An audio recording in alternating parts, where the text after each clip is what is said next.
इस ब्लॉक के इस नेक्स्ट वीडियो में हम लोग ना हाइड्रोक्साइड ऑफ अल्कली मेटल्स के बारे में पढ़ते हैं। हम कंपाउंड्स के बारे में पढ़ेंगे। तो सबसे पहले कंपाउंड हम कौन से पढ़ रहे हैं? Hydroxide of alkali metals. तो अगर मैं हाइड्रोक्साइड की बात करूँ तो जो बेसिक स्ट्रेंथ होती है ना अल्कली मेटल हाइड्रोक्साइड की, वो डाउन द ग्रुप जो होती है वो इंक्रीज़ करती है। ऐसा होता क्यों है? क्योंकि डाउन द ग्रुप साइज़ जो है वो इंक्रीज़ कर रहा है। साइज़ इंक्रीज़ कर रहा है तो जो आयनाइजेशन एंथैल्पी है वो डिक्रीज़ कर रहा है। तो जो OH नेगेटिव आयन जो है ना उसको लूज़ करना जो होता है ना वो इजी होता है। इसी वजह से डाउन द ग्रुप जो बेसिक करेक्टर है हमारे पास, जो स्ट्रेंथ है बेसिक करेक्टर की मेटल हाइड्रोक्साइड की, वो इंक्रीज़ करती है। सारे के सारे जो हाइड्रोक्साइड्स होते हैं वो थर्मली स्टेबल होते हैं, लेकिन जो लिथियम हाइड्रोक्साइड है वो हीट देने पे लिथियम ऑक्साइड और वाटर में ब्रेक होता है। तो बाकी सारे के सारे थर्मली स्टेबल हैं, लेकिन लिथियम हाइड्रोक्साइड के साथ ये रिएक्शन होता है अगर हम उसको हीट करते हैं। तो नेक्स्ट कंपाउंड्स हैं हमारे पास हैलाइड्स ऑफ अल्कली मेटल। अगर मैं अल्कली मेटल हैलाइड्स की बात करूं तो जो स्टेबिलिटी होती है अल्कली मेटल हैलाइड की, क्या होता है? मेटल फ्लोराइड ज़्यादा स्टेबल है as compare to metal iodides. तो अगर हम हैलोजन में डाउन द ग्रुप देखें तो उनके मेटल हैलाइड की जो स्टेबिलिटी है वो डिक्रीज़ करती है। अब ये जो हमारे पास अल्कली मेटल हैलाइड्स हैं ना, इनके अंदर जो कोवलेंट करेक्टर होता है वो डिपेंड करता है किस पे? फजान रूल पे। अब जो फजान रूल है वो बेसिकली क्या कहता है?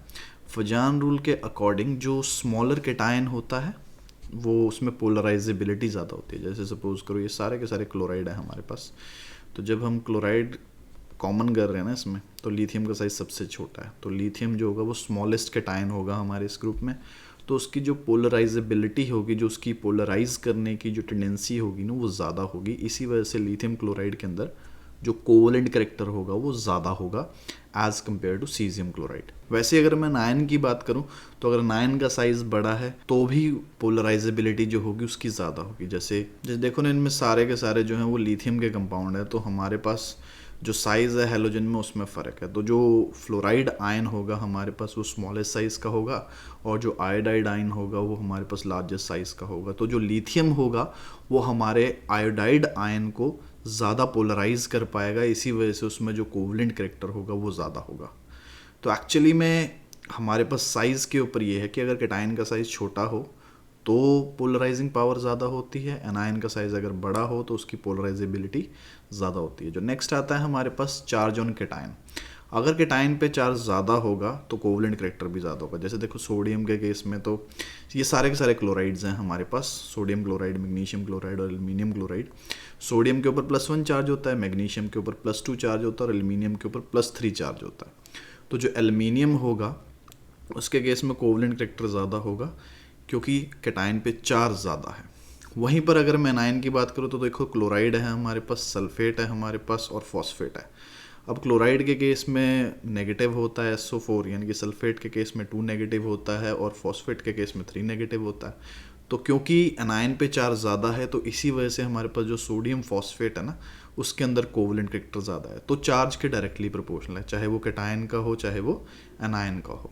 तो होता क्या है, ऐसे कैटायन जिनकी सूडो नोबल गैस कन्फिग्रेशन होती है, यानी कि आउटर मोस्ट शेल में हमारे पास 18 इलेक्ट्रॉन होंगे, वो कंपाउंड ज़्यादा कोवलेंट होते हैं एज़ कम्पेयर टू ऐसे कैटायन जिनकी सिर्फ नोबल गैस कन्फिग्रेशन होगी। जैसे मैं अगर सोडियम क्लोराइड की बात करूँ, उसमें सोडियम के पास आउटर मोस्ट शेल में 8 इलेक्ट्रॉन है, लेकिन वहीं पर कॉपर क्लोराइड के केस में कॉपर के पास आउटर मोस्ट शेल में 18 इलेक्ट्रॉन है। तो एक्चुअली में जो कॉपर क्लोराइड है उसमें कोवलेंट करेक्टर जो होगा वो ज़्यादा होगा।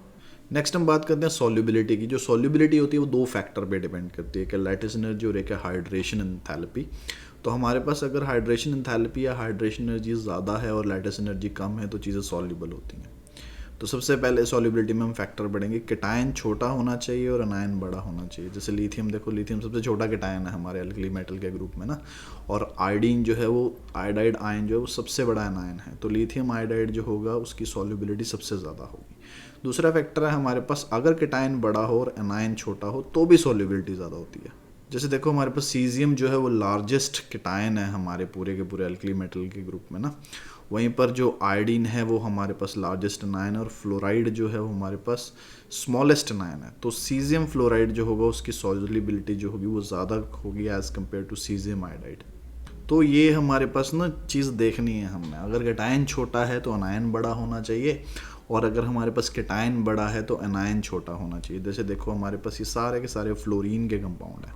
अब फ्लोरीन का साइज़ जो है इन सब में कॉमन है, ठीक है। अब लिथियम जो है वो स्मॉलेस्ट केटायन है और जो सीजियम है वो लार्जेस्ट केटायन है। तो सीजियम फ्लोराइड की सॉल्युबिलिटी जो होगी वो ज़्यादा होगी, क्योंकि इस केस में केटायन का साइज़ बड़ा है और आयन का साइज़ छोटा है। जो नेक्स्ट हम बात करेंगे वो है मेल्टिंग पॉइंट हमारे अल्कली मेटल हैलाइड का। जो मेल्टिंग पॉइंट होता है हमारे अल्कली मेटल हैलाइड्स का, वो डिपेंड करता है कि हमारे मेटल का साइज़ क्या है, ठीक है, और हमारे हैलोजन आइटम का साइज़ क्या है। अब होता यूँ है, अगर अल्कली मेटल सेम है, जैसे देखो ना इस केस में क्या है कि सोडियम सेम है सब में, तो अगर अल्कली मेटल सेम है तो जो फ्लोराइड्स होते हैं उनका मेल्टिंग पॉइंट सबसे ज़्यादा होता है और डाउन द ग्रुप जो मेल्टिंग पॉइंट होता है वो डिक्रीज़ करता है। ऐसा इसलिए होता है क्योंकि जैसे जैसे हम ग्रुप में नीचे जाते हैं जो लैटिस एनर्जी होती है डिक्रीज़ करती है जैसे जैसे हैलोजन एटम का साइज़ जो है वो इंक्रीज़ करता है। नेक्स्ट हम बात करते हैं क्लोराइड्स के मेल्टिंग पॉइंट की। तो होता यूँ है कि जो लिथियम क्लोराइड का मेल्टिंग पॉइंट होता है ना वो सोडियम क्लोराइड के कंपैरेटिवली कम होता है, बिकॉज लिथियम क्लोराइड जो कोवलेंट कंपाउंड है और सोडियम क्लोराइड जो आयनिक है, इस वजह से। और जैसे ही हम लोग डाउन द ग्रुप फिर मूव करते हैं जो हमारे पास मेल्टिंग पॉइंट होता है वो डिक्रीज़ करता है, क्योंकि जो लैटिस एनर्जी है वो डिक्रीज़ करती है जैसे जैसे हमारे पास मेटल एटम का साइज़ क्या कर रहा है, इंक्रीज़ कर रहा है। तो इसलिए सीजियम क्लोराइड का लोवेस्ट मेल्टिंग पॉइंट है और सोडियम क्लोराइड का हाईएस्ट मेल्टिंग पॉइंट है। सोडियम क्लोराइड और लिथियम क्लोराइड के केस में हमने क्या देखना है कि जो लिथियम क्लोराइड है उसमें कोवलेंट करैक्टर होता है, इस वजह से उसका जो मेल्टिंग पॉइंट है वो कम होता है as compare to sodium chloride, क्योंकि सोडियम क्लोराइड जो है वो एक आयनिक कंपाउंड है। जो नेक्स्ट टाइप के कंपाउंड है हमारे पास वो है हमारे पास बायकार्बोनेट्स। तो बायकार्बोनेट्स के बारे में पढ़ते हैं। तो जो अल्कली मेटल के बायकार्बोनेट्स होते हैं ना वो स्टेबल होते हैं। जैसे हमारे पास जनरल फार्मूला वो है M2CO3।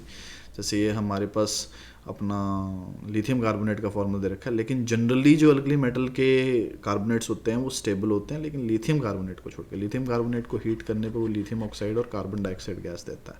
सारे के सारे जो मेटल कार्बोनेट्स होते हैं वो सॉल्युबल हैं वाटर में, और इनकी सॉल्युबिलिटी जो है वो डाउन द ग्रुप इंक्रीज़ करती है, क्योंकि डाउन द ग्रुप जो लैटिस एनर्जी होती है ना वो डिक्रीज़ करती है। इसी वजह से सीजियम कार्बोनेट सबसे ज़्यादा सॉल्युबल है as compare to lithium carbonate. अब एक क्वेश्चन है हमारे पास, lithium can not be stored in kerosene like other alkali metal. तो दूसरे अल्कली मेटल की तरह हम लिथियम को कैरोसिन ऑयल में स्टोर करके नहीं रख सकते, क्योंकि होता क्या है, जो लिथियम होता है ना उसकी डेंसिटी बहुत कम होती है। अगर हम उसको कैरोसिन ऑयल में डालेंगे तो वो फ्लोट करने लग जाता है इसके सरफेस पे। तो इसी वजह से हम लिथियम को जो है ना हम रैप करके रखते हैं पैराफिन वैक्स के अंदर। तो ये हमारे पास बाइकार्बोनेट ऑफ अल्कली मेटल्स के बारे में था। अब ये जो हमने मेटल हाइड्रोक्साइड्स पढ़े हैं, मेटल हैलाइड्स पढ़े हैं और बाइकार्बोनेट्स पढ़े हैं, इन सब में जो सॉल्युबिलिटी मेल्टिंग पॉइंट के ट्रेंड्स हैं उनका ध्यान रखना है। खासकर जो हमारे पास मेटल हैलाइड का केस है ना, उस केस में जो फजान रूल डालने पे जो पोलराइजेबिलिटी जनरेट हो रही थी एनायन की और पोलराइज हो रहा था, और जो कोवलेंट करैक्टर इंट्रोड्यूस हो रहा है ना उसके रिगार्डिंग जो भी ट्रेंड इंट्रोड्यूस हो रहे हैं उनका ध्यान रखना है। तो जो नेक्स्ट आने वाली वीडियो होगी उसमें हम अनॉमलस बिहेवियर लिथियम का जो है उसके बारे में पढ़ेंगे, वो कैसे डायगोनल रिलेशनशिप शो करता है मैग्नीशियम के साथ, उसके बारे में डिटेल में पढ़ेंगे।